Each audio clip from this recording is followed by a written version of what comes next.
Welcome to the Kentucky Game Plan with your hosts, Adrian and Mac. Welcome, everyone, to the Kentucky Game Plan. I'm Adrian Smith. And I'm Mac Black.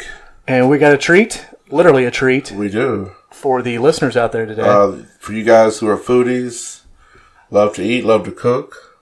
Mm-hmm. It was special guest later on. Yep, award-winning Chef John Currence will be on the show.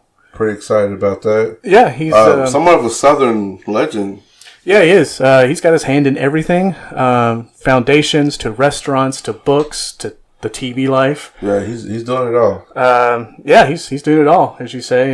He's pushing for greatness with food, and that's. Oh, he's just about there. Yeah, it's like I said, and that's a step forward that everybody can agree with. Oh yeah. So, starting off, something happened this past Thursday. NBA draft. NBA draft it is. We had some steals out there. Had some steals, had some trades that we thought were going to happen. A lot of trades. And then some trades that did happen. All right. Your thoughts? Well, I think New York Knicks got a steal with Mr. Kevin Knox. Yep. Went ninth. Ninth overall, yeah. Yeah. Of course, he was booed. I mean, all the draft, new players come in the draft get booed. And they asked Kevin, hey, what's the first thing you would do when you're in New York? His response was, I want to try New York style pizza. So I think it's kind of what I would have said too. Well, yeah. I mean, hey. You got to try the pizza. The big city, as they say. Right. Alexander. Shy? Mm-hmm. Yeah. 11th pick to the Hornets. And then was later on traded to the Clippers. So that was kind of a shock. Well, they needed somebody to fill the role of Chris Paul. Right. Since, he left to go to Houston. Shy, I could see, could be that guy. He's, he's tall. He's 6'6" point guard. He can move just like, John Wall or Westbrook. He's got the speed. I say it's going to be a great pick for him. It is. Other Kentucky guy, other two Kentucky guys. First, 45th pick, Hamid Diallo was drafted by the Nets, then traded to the Hornets, and then the Hornets traded him to OKC, so he finally got a home. Finally in one night. OKC, wow. A lot of trades going on with him. For the 41st pick, Joe Vanderbilt was drafted by the Orlando Magic, and once again, another trade went down, ended up with the Denver Nuggets, so he'll be there with Trey Lyles and Jamal Murray.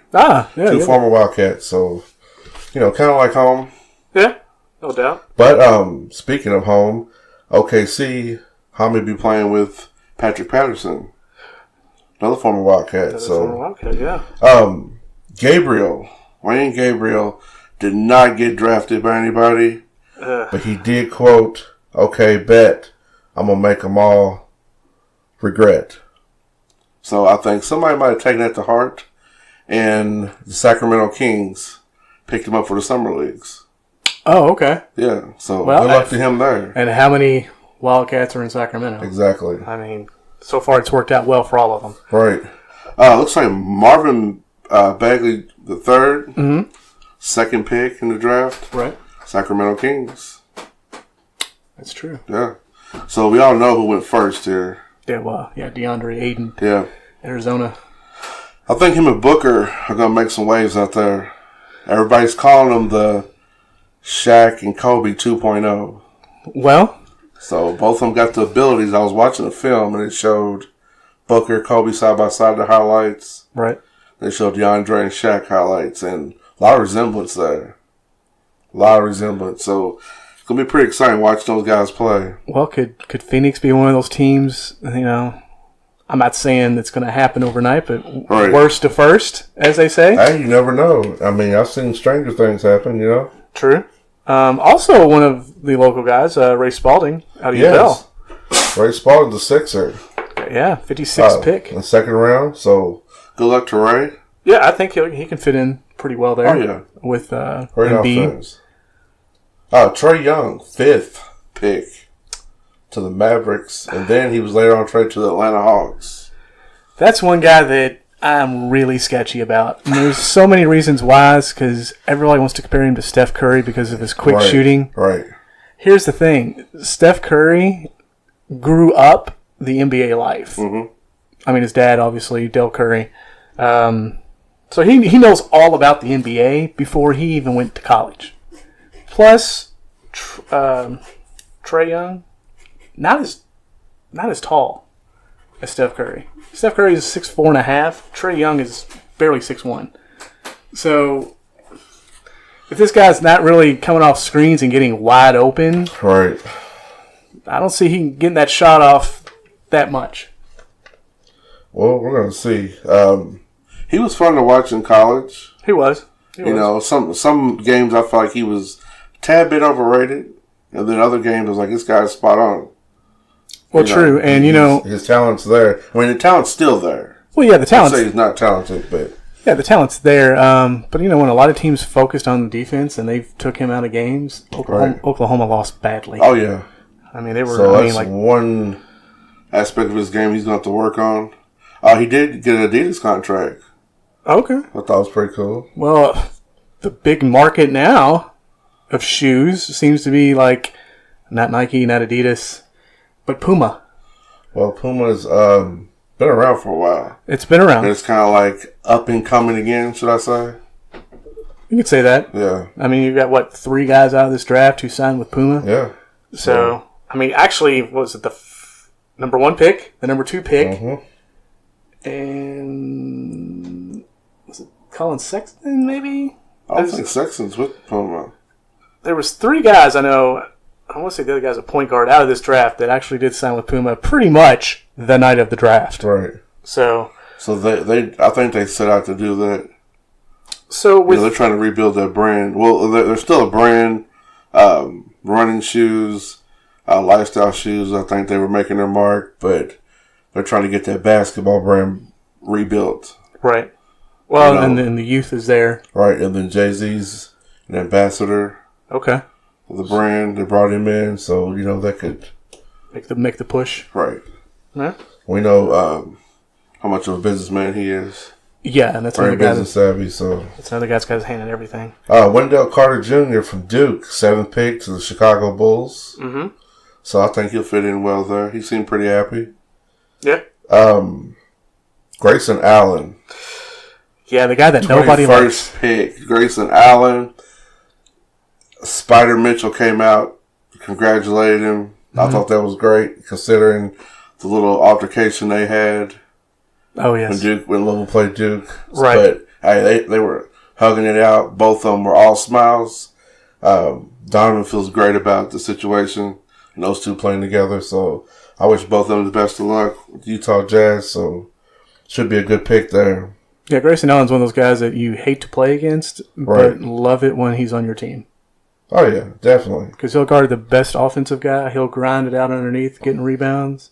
Speaking of Colin Sexton again, yeah, Cleveland Cavaliers picked him up, 8th pick. Mm-hmm. That should be a good addition to them. Maybe might keep LeBron around. They get a couple other players, so he was definitely happy about playing with LeBron. So on that note, we'll see what happens. We won't get into it, but we'll see what happens. They got until July, these free agents, to make their decision where they're going, or if they're going to stay with their teams or not. So that's a whole other conversation.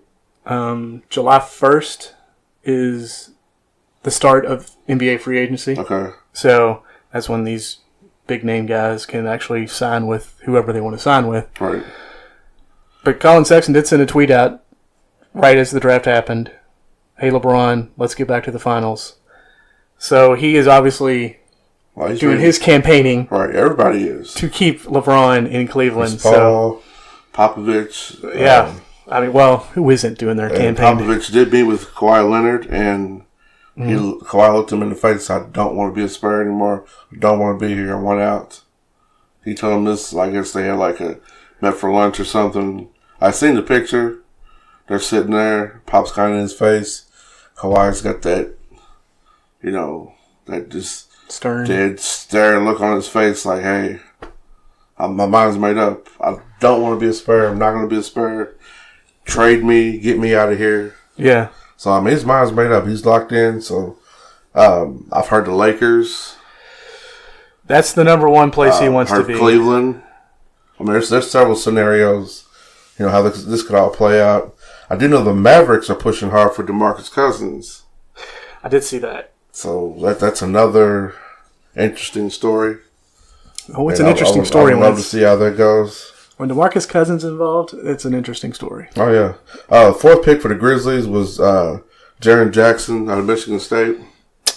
Guy can flat out play. Right. So I think that's a great pick for the Grizzlies. Yeah, it's a little stepping stone to get the youth there. I know they definitely need that. They're trying to get rid of some of those big contracts with the older players. I don't want to say in a bad way, but good luck, because a lot of these teams don't want the bad contract, especially with players that are kind of injury prone, which I agree with. No, you can't blame them. No, I don't blame them at all. That being said, Houston, from my understanding, this is what I saw 2 days ago. Yeah, 2 days ago. Chris Paul and the new management of the Houston Rockets are not on the same page at all. No, they're not. Not on the same page at all. Chris Paul wants the max deal. They don't want to give him the max deal. They kind of gave him the max deal last summer, right? From what I was reading, but they just didn't come out and say, "Hey, this is all we're giving you." Right. But I think he's starting to see that now, so that's why they're not, on the same page about things. I think it was kind of agreed upon between the two sides, like a gentleman's handshake. Right. Hey, let's get this deal done next year. Now the time is this year. Here we are. And they don't want to give up that big money for the older point guard who's been injured within the last 4 or 5 years a lot. And I agree with them. Why are we going to give you $200 million if you're only going to play 50 games a year? Exactly. So I get it. But you know what? Do a sign and trade deal. Get something out of it. That's what a lot of these teams don't want to do, is this sign and trade deal. But if you don't, you're just going to lose because you're not going to get anything in return. Yeah. And you're losing that guy. Win at all. So, hey. Mavs, you had a good pick, Luka Doncic. Yes. This guy can play any position almost. Exactly. So that's definitely a good pick for them. Yeah, it's hook him up with Dennis Smith Jr. there. So. Right. Definitely a duo to be fun to watch. You got anything? Any NFL news? I do got some NFL. Well, T.O. is back in the news. Of course. He got the yellow jacket. Now he's like, hey, I want to go play again. Wow. So, Terrell Owens seriously is considering joining the Green Bay Packers. Through his Twitter account, he said anything is possible, and he wants to come back. He would love to catch some TD passes from Mr. Rogers. I think he can do it. And did you see him practicing the other day? Mm-hmm. That sprint he did? Yes. Oh, he's got it. I'm not saying he can't play. Amazing shape. Oh yeah, it's crazy. He's got it. There's no doubt. Also NFL news. The 49ers have re-signed offensive lineman Laken Tomlinson to a $18 million deal, $10 million guaranteed. Wow. The anchor of that line for Garoppolo, who was 5-0 since the trade. Hey, it didn't work in Detroit, but it's worked so far in San Francisco, and he got rewarded. So, hey, good luck with that. Yeah, more power to him. Yeah, I mean, he's got the money now. He's got the long-term deal. It's actually a 3-year extension on the deal that he's got, so technically 4 years. There you be. But I'll say this, big piece of news here. Yeah. Kentucky Wildcats. What's going on? Ashton Higgins is a student. He is on campus. We did acquire Reed Travis, which is a huge piece of this team this year. Yes. I'm super excited. The roster is gonna be phenomenal. Just these guys, they need to play together. The Bahamas trip is going to be a great look for them, a great practice piece. Team stacked, dude. Yeah, we got Keldon Johnson, Reed Travis, Nick Richards, P.J. Washington's back, E.J. Montgomery, Ashton Higgins, Emmanuel Quickly, Quaddy's back, Tyler Harrell. Wow. You seen that dude's highlights. So, Jamal Baker, great shooter. Yeah. Probably one of the best shooters on the team. Kenny Payne, son. Yeah, son. Brad Calipari and Johnny David round out the roster. But, wow. There have been, I'm not buying into it. Can't. I'm a fan, but I'm not buying into the whole thing. Preseason #1 sounds good. It always sounds great. But I'm ready to see what they do against Duke first game of the season. Right. It's going to be awesome. So it should be a great matchup with Zion Williams over there. Big Blue Nation's back. So yeah. Well, let's get this award-winning chef on the line and get some knowledge from him. Yeah, definitely. It's John. Chef John Currence. How are you doing today, sir? I'm doing great. How about you? We're doing well. For our listeners, real quick, Chef John Currence is based out of Oxford, Mississippi. John owns a total of 6 restaurants in Mississippi, Florida, and Alabama. 2009, he won the James Beard Award for Best Chef in the South. He's published 2 books, the award-winning Pickles, Pigs, and Whiskey, and Big Bad Breakfast. He appeared on the Travel Channel's Andrew Zimmern's Bizarre Foods and Anthony Bourdain's No Reservation. Chef Currence, welcome to the Kentucky Game Plan. I'm Adrian Smith. And I'm Mac Black. Thanks, guys. It's great to be here. Appreciate it. Chef, what is it about Southern food that you love so much?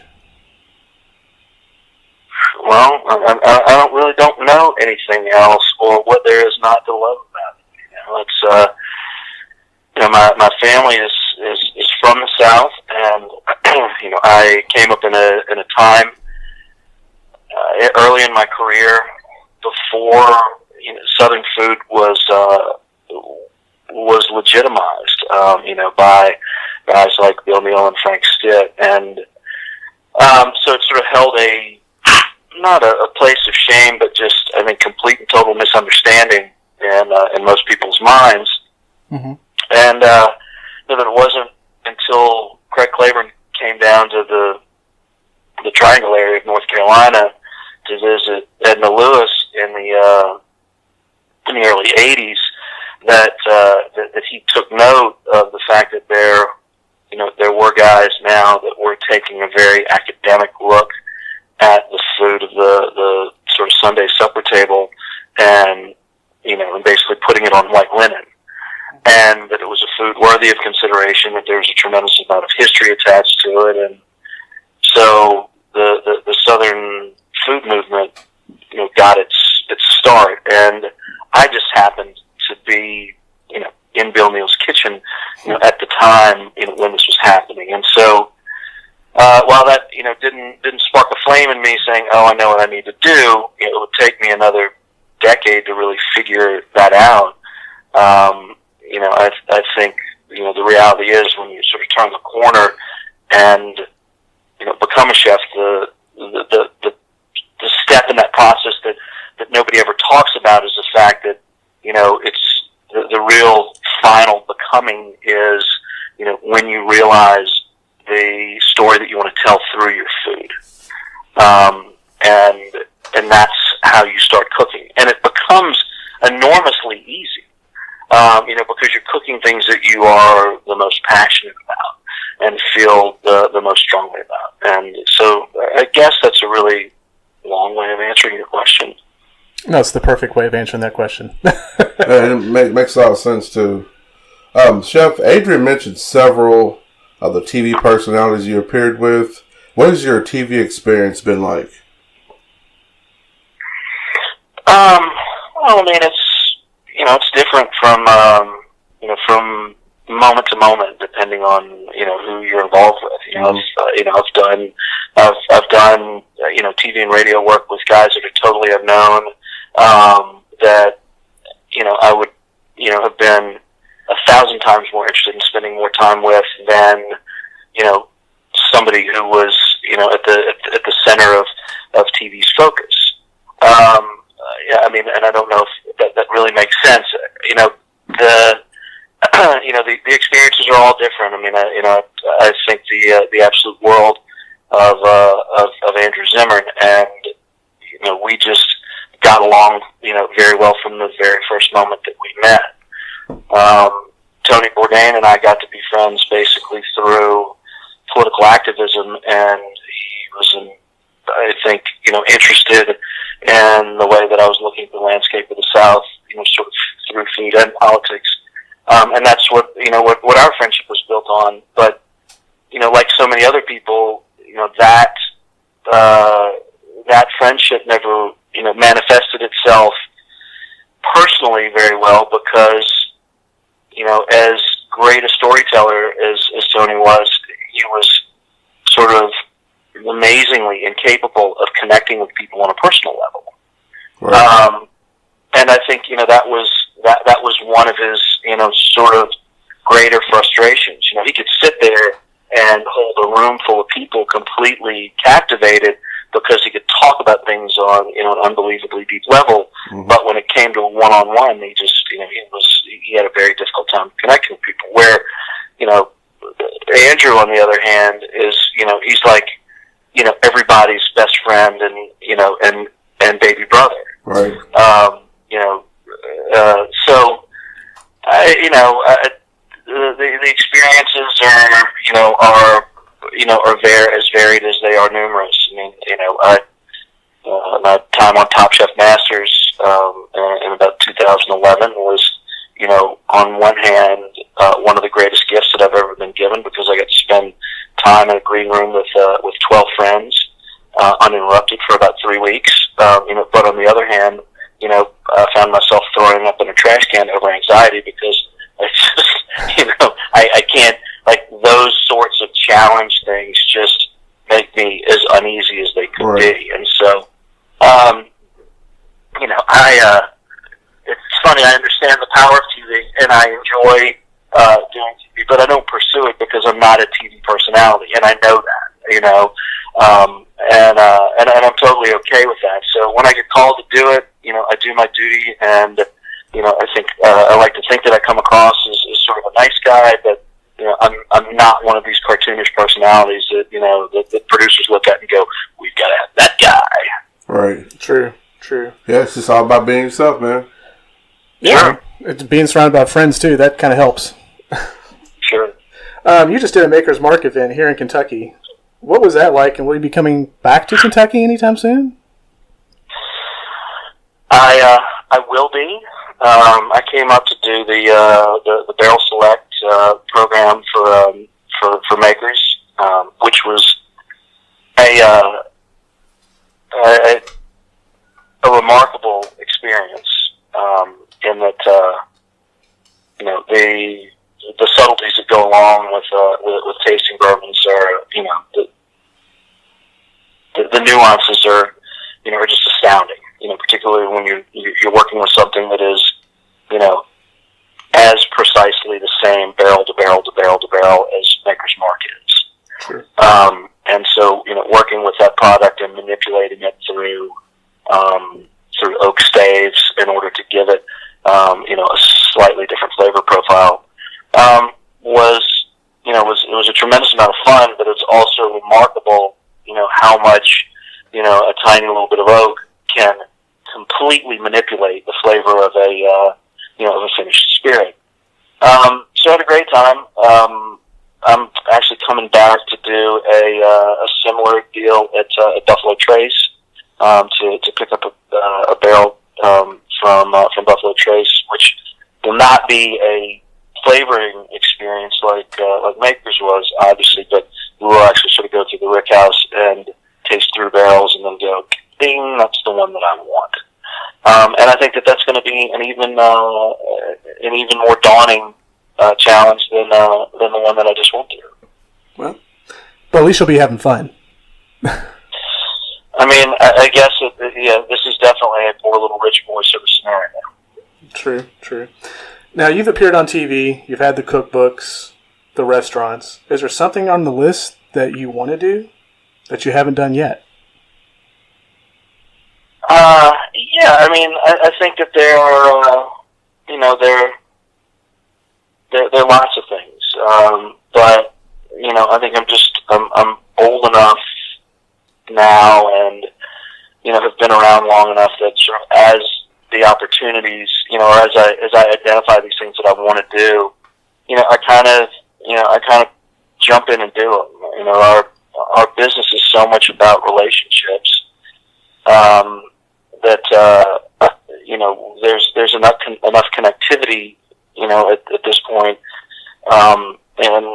in my life, and I think I've been, fortunate to foster, good friendships and partnerships that, when I identify something, I can just kind of dive in and go, yeah, this is what I want to do. And so, right now we're working on a number of different packaged products for Big Bad Breakfast, which is another departure from what I've done in the past. And so, I have this vision for creating packaged products from the brand that actually do represent what we do in the restaurants every day. Whether it's our pancake and waffle mix, or jellies and jams, or Bloody Mary mix. Spending time with different producers, duplicating these things, and getting them packaged, and and in a way, I think is 100% representative of what you can get when you go into the restaurant. I want to be unique, and I feel like too many people, have just come up with nice packaging and nice labels, and thrown their name on products in the past, and I know that they don't represent exactly what you get in these different concepts. That I want to do something unique, and so I'm doing a lot of work in that area right now, developing those things with about 3 different packagers, and moving to retail. I mean, I still have I still have a couple of concept ideas that I want to work on. But now it's a matter of figuring out where to best do that. Oxford is a market that 25 years ago needed everything, and it's now a market that could not be any more busting at the seams, overcrowded. And so Oxford is not the best testing ground for a new concept. And so as we grow, we're trying to figure out where the smartest place to put these concept ideas in, and figure out how we're going to do it remotely. So that's pretty interesting. Yeah, but I think I'm extraordinarily lucky because through these relationships I have, I do get to do great things every year. I've made an insanely delicious beer, and that's coming from a guy who really just doesn't give a damn about drinking beer. But I got to do it with some friends who just make astounding beer.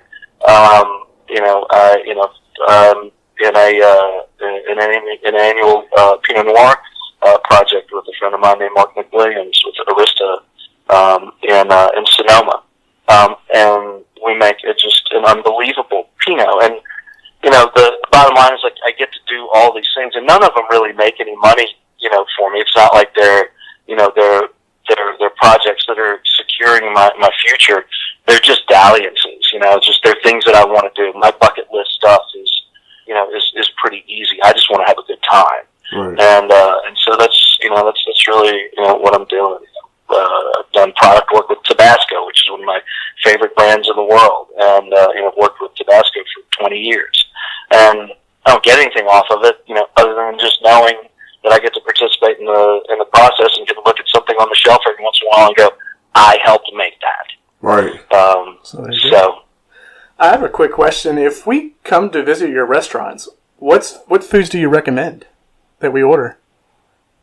Well, I recommend that you talk to the guys that are actually doing the work in the kitchens every day. Yeah. To get you to get an answer to that, because it's one of the most confounding parts of my life now is that people still refer to me as chef, but I couldn't be any less of a chef than I am these days. I don't spend the time in the kitchens that I'd like to, and certainly, not the time that I have in the past, but, I'm surrounded by an army of guys that understand what it is that we were trying to do in each one of the menus, and they're unfailingly dedicated to that mission. And so,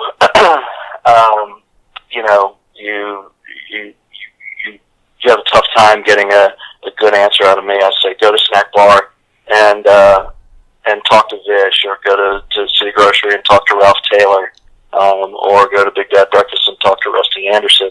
Any of those, Daniel Russell with Bouret, and these guys they'll come out and see you, and they'll guide you, and they'll tell you what you ought to eat, and they're glad to do it and glad to be engaged in the experience. And that's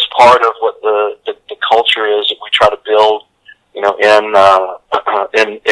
all of the restaurants, is that it's a complete engagement by all of our guys on all levels.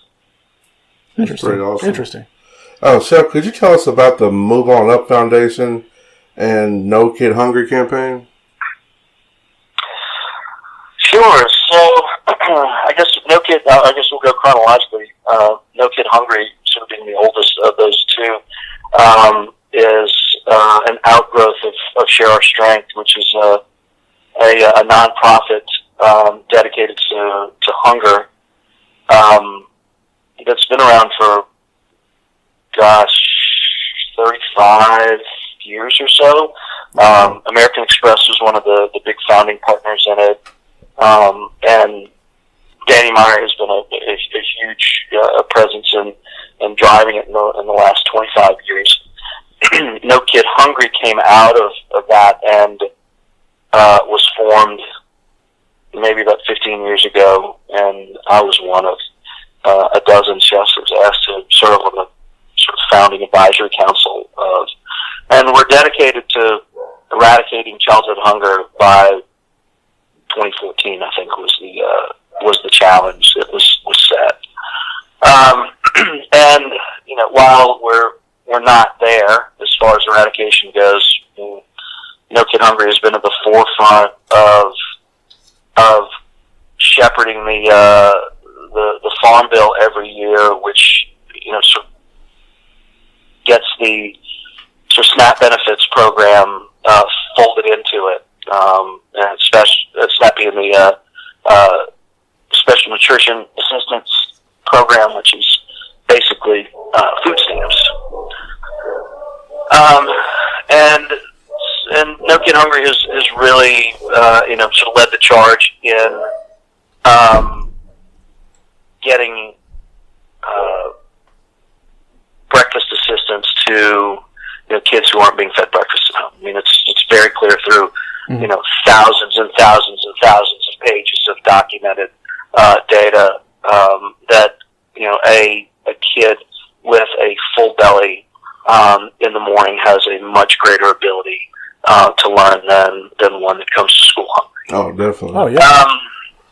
And so I've been working with No Kid Hungry for 15 or so years now, maybe longer. Move On Up is our nonprofit foundation through the City Grocery Restaurant Group that we founded about 4 years ago, and it was sort of spurred out of the fact that sort of every year that the lists come out of the states that are the most obese, have issues with the greatest issues of literacy, teen pregnancy, childhood obesity, education. Mississippi is just at the bottom of every list. And it was just sort of astounding to me that every time, those lists came out, it was sort of a badge of honor to a lot of people. It was always sort of a chuckle like, oh, we're the fattest again, or we're the dumbest, and, but that's just Mississippi, and that's as good as it gets. And I looked at all of these things and went, these are all things that we could do something about. So if we as a population said, being last in education is not good enough. We need to redirect where our money's being spent and educate our children. This is not a partisan issue. This is baseline. We take care of our kids. We educate them, to know what's best for them so that when they grow up, they will ask questions and try to better themselves. And so the idea of Move On Up is sort of a favorite Curtis Mayfield song. It seemed to be a great message for moving on up from the bottom of the list, and so that's where the name and the idea came from. And so for the past 4 years, we have been working mostly in the community, trying to establish where the greatest need is in the way of childhood health and well-being, and what we can do as sort of a micro-organization in order to make a difference in our community. And then if we can establish a program within the community, then we can grow it from there by taking that guidebook to a community down the road and going, here's the roadmap for making the lives of your children better. and this is what it will cost to implement it, and so on, and we'll help you do that. And so we're on our way, to that now. For the past 3 years, we've served as sort of a community-wide clearinghouse that is granting money to programming that's already in place, that is working in the areas of health and well-being, nutrition, education, and activity for kids. And we've had some great results, but what we're really trying to do is get to where we have finished designing the thing that we can then take from community to community and grow all over the state. And so we just finished about 3 weeks ago or 4 weeks ago our most recent annual fundraising weekend, where we held the first annual bourbon festival and rare bottle and barrel auction. Wow. And a bourbon festival, it is. And it was an incredible time. It dawned on me about 9 months ago that as much time as I was spent traveling around the country working these wine auctions, that why isn't anybody doing a bourbon auction that's similar? It seems like it's just a no-brainer. Right. True. And with my connectivity in the community of bourbon makers and collectors, that we could put something together that would be significant, and so we did. We put together a list of about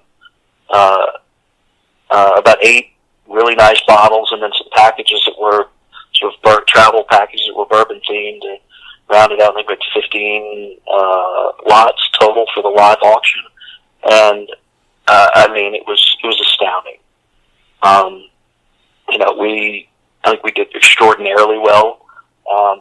For what we had, the top of the pile was a 20-year-old bottle of Van Winkle that was a barrel selection that Julie and I did about 6 years ago for City Grocery's 20th anniversary.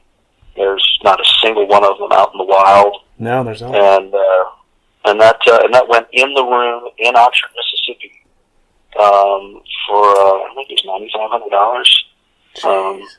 It was a pretty decent take. I think if we'd been in New York or Chicago, that might have taken another bump up, but for a first time run, it's pretty decent price. Oh yeah, no doubt about that. Well, Chef, we definitely appreciate you coming on the show, and it's been an experience. Definitely talking to a known chef that you are, with all the restaurants, all the books, and all your foundations that you're pushing for children and all that. It's been a pleasure. We hope to talk to you soon. Hope you come back to Kentucky. We'd like to see you, maybe in person. I'll be there August 14, 15, 16. I'll be running around somewhere. Okay. So, awesome. Love to see you guys. All right. We appreciate you stopping by, Chef. Appreciate you. All right, guys. Take care. Good talking to you. Bye. Bye-bye.